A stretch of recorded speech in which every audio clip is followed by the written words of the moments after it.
Avant de lire les Écritures, je vous invite à la prière. Éternel notre Dieu, nous allons ouvrir la Bible. Accorde-nous ton esprit maternel et créateur, que ces mots anciens nous révèlent aujourd'hui, à nous qui désirons vivre en disciples de Jésus le Christ, notre frère. Que ta parole trouve nos cœurs, nous rassemble et nous transforme. Amen. Le petit Samuel est au service du Seigneur sous la garde du prêtre Élie. À cette époque-là, le Seigneur parle rarement à quelqu'un et il envoie rarement des visions. Une nuit, Élie dort à sa place habituelle. Il est presque aveugle. Samuel aussi dort dans la maison du Seigneur près du coffre sacré. La lampe de Dieu brûle encore. Le Seigneur appelle « Samuel !» Samuel répond « Je suis là !» Puis il court auprès d'Élie et lui dit « Tu m'as appelé, je suis là !» Mais Élie répond « Je ne t'ai pas appelé, retourne te coucher. » Samuel va se recoucher. Le Seigneur appelle Samuel une deuxième fois. « Samuel, va près d'Élie. » Samuel va près d'Élie et lui dit « Tu m'as appelé, je suis là !» Élie répond « Je ne t'ai pas appelé, mon fils. Retourne te coucher. » Samuel ne connaît pas encore le Seigneur, car celui-ci ne lui a jamais parlé. Le Seigneur appelle Samuel une troisième fois.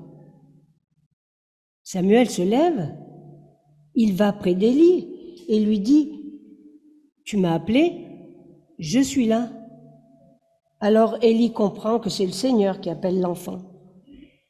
Il dit à Samuel « Retourne te coucher. Et si on t'appelle, tu diras « Parle Seigneur, ton serviteur écoute. » Samuel va se recoucher à sa place habituelle. Le Seigneur vient et se tient là. Comme les autres fois, il appelle Samuel. « Samuel, Samuel !» Et Samuel répond « Parle, ton serviteur écoute. » Le Seigneur dit à Samuel « Je vais frapper Israël d'un grand malheur. Tous ceux qui apprendront la nouvelle seront effrayés. Je vais envoyer à Élie et à sa famille tous les malheurs que j'ai annoncés, vraiment tous. » Élie est prévenu. Je condamne sa famille pour toujours à cause de sa faute. Il sait que ses fils m'insultent, pourtant il les laisse faire. C'est pourquoi je fais ce serment à la famille d'Élie, rien n'effacera jamais sa faute, aucun sacrifice, aucune offrande. Samuel reste couché jusqu'au matin, puis il va ouvrir les portes de la maison du Seigneur. Samuel a peur de raconter à Élie ce qu'il a vu, mais Élie l'appelle et lui dit « Samuel, mon fils. » Samuel répond « Je suis là. » Élie demande « Qu'est-ce que le Seigneur t'a dit? Ne me cache rien. Si tu me caches un seul mot, que Dieu te punisse très sévèrement. » Alors Samuel raconte tout à Élie, il ne lui cache rien. Élie dit « Il est le Seigneur, il peut faire ce qui lui semble bon. » Samuel devient grand, le Seigneur est avec lui, et tout ce que Samuel dit de la part du Seigneur, le Seigneur le fait. Et je vous invite à écouter l'évangile de ce dimanche au chapitre 1 de Jean, les versets 35 à la fin du chapitre 1. Le lendemain du baptême de Jésus, Jean se trouvait de nouveau au même endroit avec 2 de ses disciples. Fixant son regard sur Jésus, qui marchait, il dit, « Voici l'agneau de Dieu ». Les deux disciples, l'entendant parler ainsi, suivirent Jésus. Jésus se retourna et voyant qu'ils s'étaient mis à le suivre, il leur dit, « Que cherchez-vous » Ils répondirent, « Rabbi », ce qui signifie maître, « où demeures-tu » Il leur dit, « Venez et vous verrez ». Ils allèrent donc, ils virent où il demeurait, et ils demeurèrent auprès de lui ce jour-là. C'était environ la 10e heure. André, le frère de Simon-Pierre, était l'un de ces deux qui avaient écouté Jean et suivi Jésus. Il va trouver, avant tout autre, son propre frère Simon et lui dit « Nous avons trouvé le Messie », ce qui signifie le Christ. Il l'amena à Jésus. Fixant son regard sur lui, Jésus dit « Tu es Simon, le fils de Jean, tu seras appelé Céphas, ce qui veut dire Pierre. » Le lendemain, Jésus résolut de gagner la Galilée. Il trouve Philippe et lui dit « Suis-moi ». Or Philippe était de Bethsaïda, la ville d'André et de Pierre. Il va trouver Nathanaël et il lui dit « Celui de qui il est écrit dans la loi de Moïse et dans les prophètes, nous l'avons trouvé. C'est Jésus, le fils de Joseph de Nazareth. » De Nazareth, dit Nathanaël, peut-il sortir quelque chose de bon? Philippe lui dit, viens et vois. Jésus regarde Nathanaël qui venait à lui et dit à son propos, voici un véritable Israélite en qui il n'est point d'artifice. D'où me connais-tu? Lui dit Nathanaël. Et Jésus de répondre, avant même que Philippe ne t'appelât, alors que tu étais sous le figuier, je t'ai vu. Nathanaël reprit, Rabbi, tu es le Fils de Dieu, tu es le roi d'Israël. Jésus lui répondit, parce que je t'ai dit que je t'avais vu sous le figuier, tu crois. Tu verras des choses bien plus grandes. Et il ajouta, en vérité, je vous le dis, vous verrez le ciel ouvert et les anges de Dieu monter et descendre au-dessus du Fils de l'homme. À Noël, nous avons fêté la naissance de Jésus de Nazareth et proclamé qu'il était le Sauveur du monde. Et pour reprendre les paroles de Jean, il est la lumière venue dans le monde, en langage clair, sa présence donne sens à la vie. Il y a 2 semaines, nous échangions des vœux d'espérance pour chacun d'entre nous et pour le monde, qu'enfin la lumière vienne briller dans toutes nos ténèbres. Tous, nous avions en tête la fragilité de notre terre, aux prises avec des pandémies, des guerres et la folie de tant d'hommes. Mais malgré tout, nos vœux étaient de paix, d'amour, de foi et d'espérance. Pourquoi disions-nous cela? Car je crois qu'en nous, nous avions et nous avons la ferme assurance que le dernier mot, c'est le triomphe de la vie. La ferme assurance. Mais est-elle aussi ferme que cela? Sur quel fondement nous appuyons-nous pour écrire et dire ces espérances à notre famille, à nos amis, à nos correspondants? En fait, chacun d'entre nous et chaque humain porte en lui une espérance, même si chez certains, elle reste un simple lumignon qui ne demande qu'à se rallumer. Et ce matin, l'Évangile nous permet de suivre plusieurs hommes qui portent en eux une espérance séculaire et qui d'un coup prend un nouvel éclat à la rencontre de Jésus. D'un coup, leur espérance prend une forme nouvelle, celle d'un visage humain, presque divin. Cependant, chacun devra accepter de porter un regard renouvelé sur son espérance et surtout se mettre en mouvement, bouger. Car sans mouvement, cette espérance modifié et reboosté ne pourra grandir. Et ce mouvement devra se faire dans une marche avec d'autres, en suivant Jésus, même si chaque compagnon de route porte en lui une espérance particulière. Alors je vous propose ce matin de passer en revue ces hommes qui dévoilent leur espérance dans leur rencontre avec Jésus de Nazareth. Toutes ces rencontres ont lieu le lendemain du baptême de Jésus. Alors d'abord, on a ces deux disciples qui quittent leur maître Jean pour suivre Jésus. Alors pourquoi cet abandon? Est-ce l'affirmation « Voici l'agneau de Dieu » ?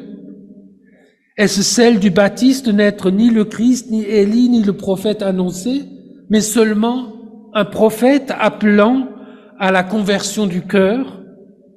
Est-ce qu'ils sont déçus? Et cette rupture, me semble-t-il, est significative car elle révèle que ces hommes sont en recherche d'un avenir pour eux, mais pas seulement, aussi pour tout le peuple d'Israël. Le passage de Jésus devant Jean crée un déclic. Leur espérance prend un nouveau visage, Jésus. Fini le temps du seul baptême de repentance, le monde nouveau est ailleurs. Alors ils bougent. En effet, la proclamation du Baptiste sur Jésus, « Voici l'agneau de Dieu qui ôte le péché du monde », évoque chez ces deux disciples la figure messianique du serviteur immolé du prophète Ésaïe, texte que vous connaissez tous, mais aussi celle de l'agneau immolé de la fête de la Pâque juive, rappelant la libération de l'esclavage. Face au péché du monde, les disciples comprennent que ce Jésus reconnu par leur maître Jean est le Messie libérateur annoncé par le prophète. Et ils ont compris que le péché du monde n'est pas celui de la faute dont on est pardonné, mais l'oppression dont on doit être libéré, celle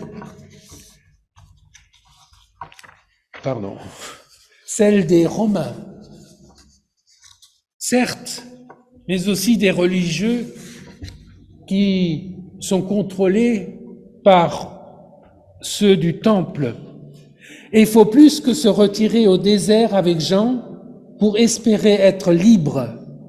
Ce qui pèse sur le cœur de ces deux disciples n'est pas une quelconque faute morale, mais le poids de l'oppression qui les écrase et écrase le peuple d'Israël dans sa vie quotidienne, sociale et politique.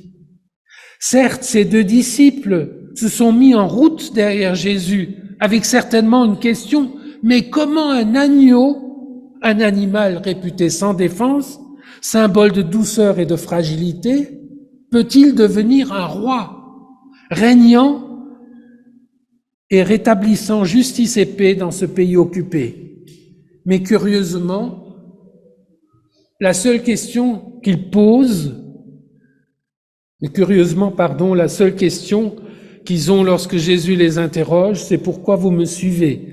Oui, et celle de sa demeure. Et Jésus répond « Venez et vous verrez ». Seule une cohabitation avec Jésus pourra donc éclairer les deux disciples sur sa manière de libérer le peuple, sur sa pensée et ce que recouvre réellement l'image de l'agneau. Ils le suivirent donc, y virent et y demeurèrent près de lui. Mais lorsqu'on lit le texte, on ne sait pas ce qu'ils ont vu, mais ils bougent. Ensuite, ce même jour, André, l'un de ses deux disciples, va trouver son frère Simon et lui dit « Nous avons trouvé le Messie ». Vous l'avez remarqué, il ne reprend pas le titre que le Baptiste avait donné à Jésus, mais il le qualifie de Messie, terme hébreu, ou Christ, terme grec. Trois remarques. D'abord André formule son espérance avec les mots à lui, en reprenant une autre tradition messianique, celle qui est liée à David. Et dans cette tradition, le Messie Christ préfigure l'accomplissement de la venue d'un roi de la descendance de David pour rendre la liberté au peuple. Ce titre, je le rappelle, est aussi attribué au roi païen Cyrus, qui a été envoyé par Dieu pour sauver son peuple en exil. Et ce titre symbolise de plus la venue du Fils de l'homme qui rétablira le pouvoir de Dieu sur la terre. Et cette rencontre avec Jésus a bouleversé André, sa recherche spirituelle, politique et sociale, commencée auprès de Jean, a trouvé son accomplissement auprès de Jésus. Et alors il bouge. Et donc c'est ma seconde remarque, il va partager sa découverte avec son frère Simon. Mais contrairement aux autres évangiles, ici ce n'est pas Simon-Pierre qui confesse en premier Jésus comme le Christ, mais André. L'évangéliste Jean ne met pas l'accent sur la primauté au sein du groupe des disciples, mais sur sa démarche. Et j'arrive à ma troisième remarque, il a vu, il a reconnu, il a témoigné, puis confessé sa foi et son espérance. Et cette démarche a mis en route Simon pour une rencontre avec Jésus qui, en le voyant, lui dit « Tu es Céphas, tu seras Pierre ».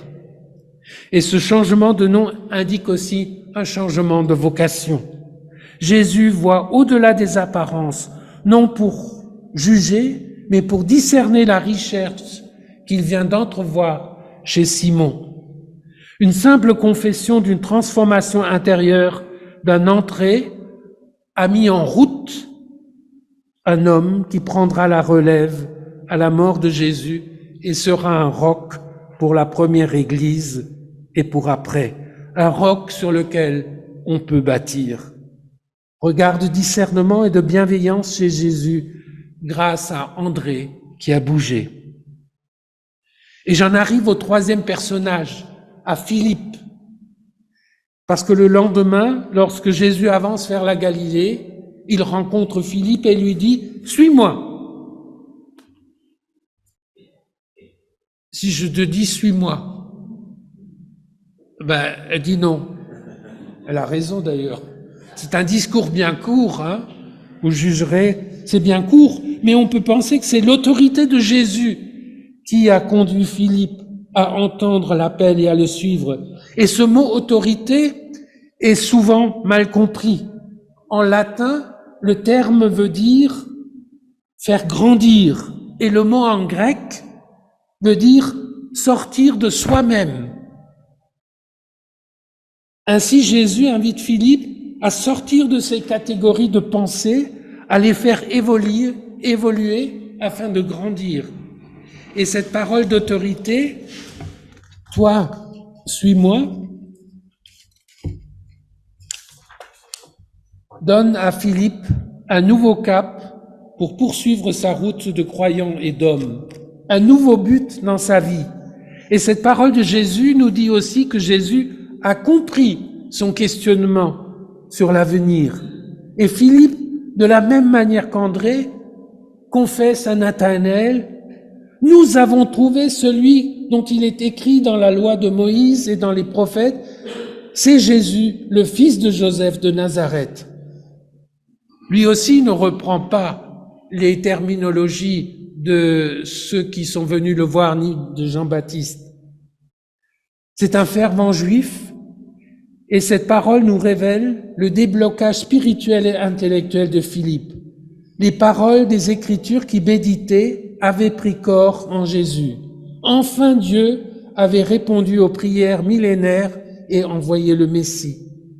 L'espérance a fait irruption dans sa vie, et de bonne heure, il va trouver son ami Nathanaël. Mais sa confession laisse ce dernier perplexe. Et vous savez très bien qu'il ne suffit pas seulement d'être convaincu et de témoigner, encore faut-il être cru. Face au scepticisme de Nathanaël, Philippe dit à son ami « Viens et vois ».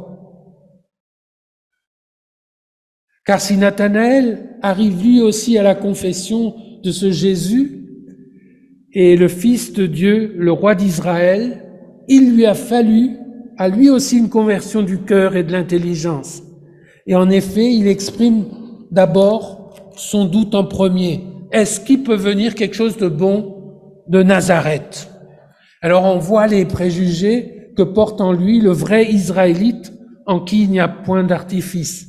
Et cette transformation du cœur et de l'intelligence arrive en conclusion de la parole de Jésus avant même que Philippe ne t'appelât, alors que tu étais sous le figuier, je t'ai vu.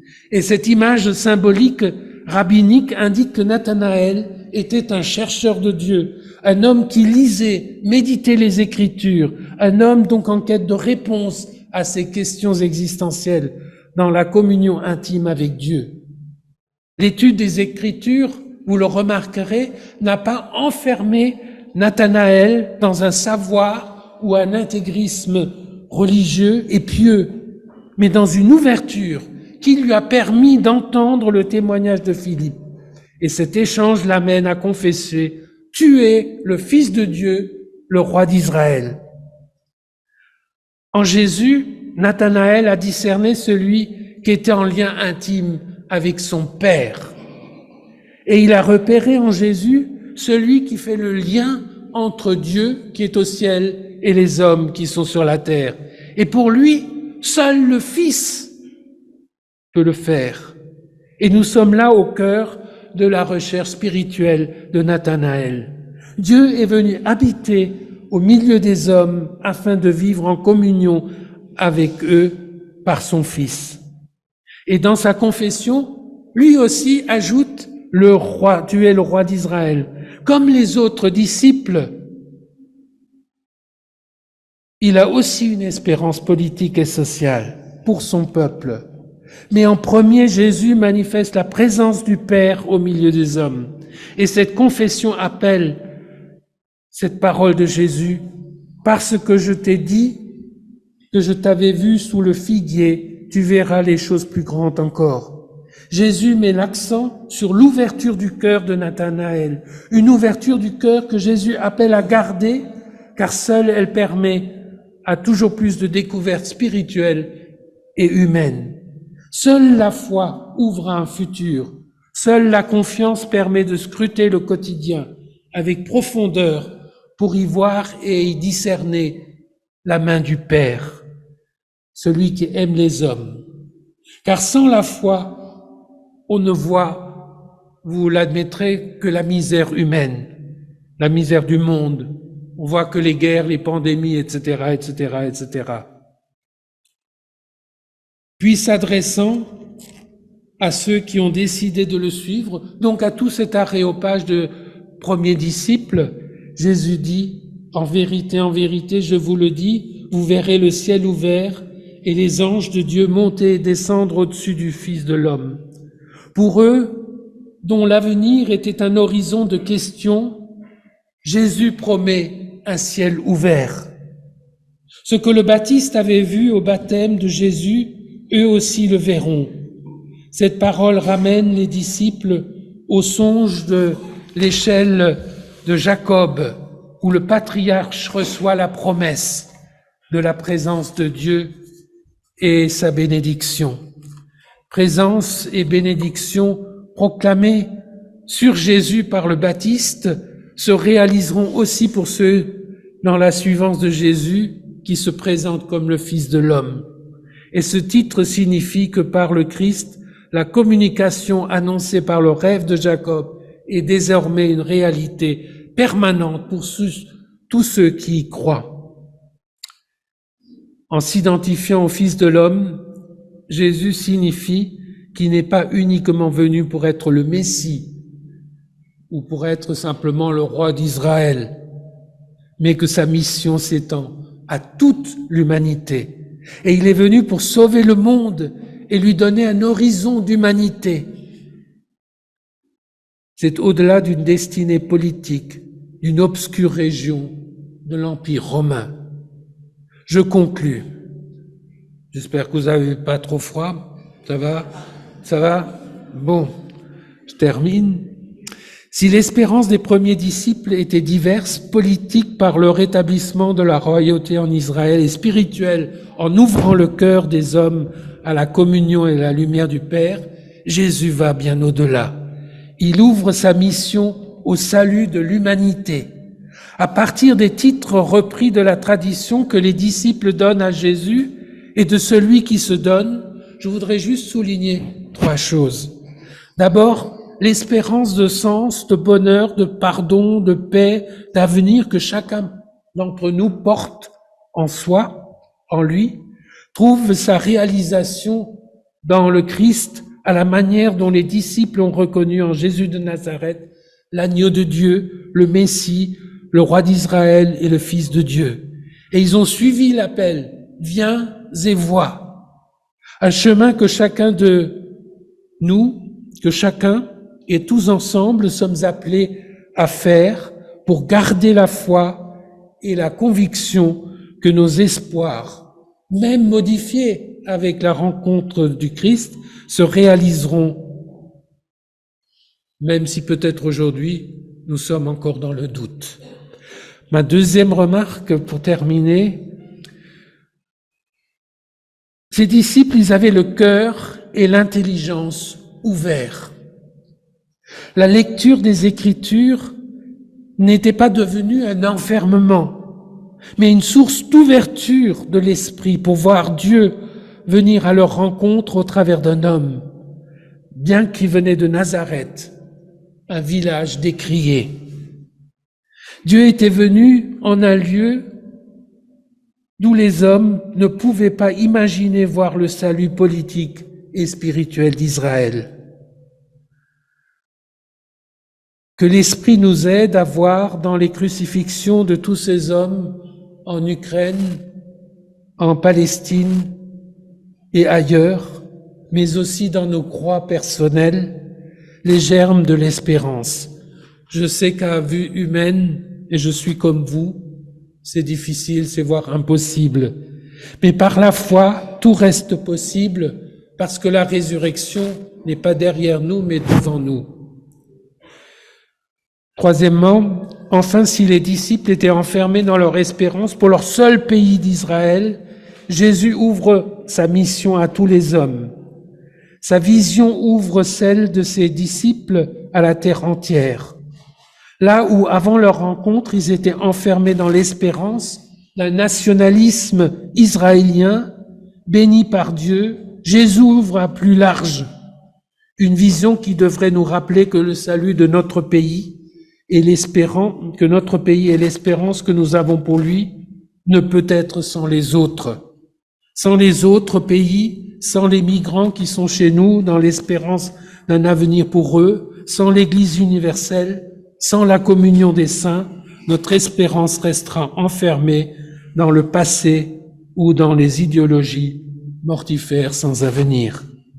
Tous, soyons ouverts à l'appel de Jésus, viens et vois, et contemplons comment Dieu a tant aimé le monde et a redonné l'espérance à tous ceux qui croient en un monde meilleur, en un monde nouveau. Amen.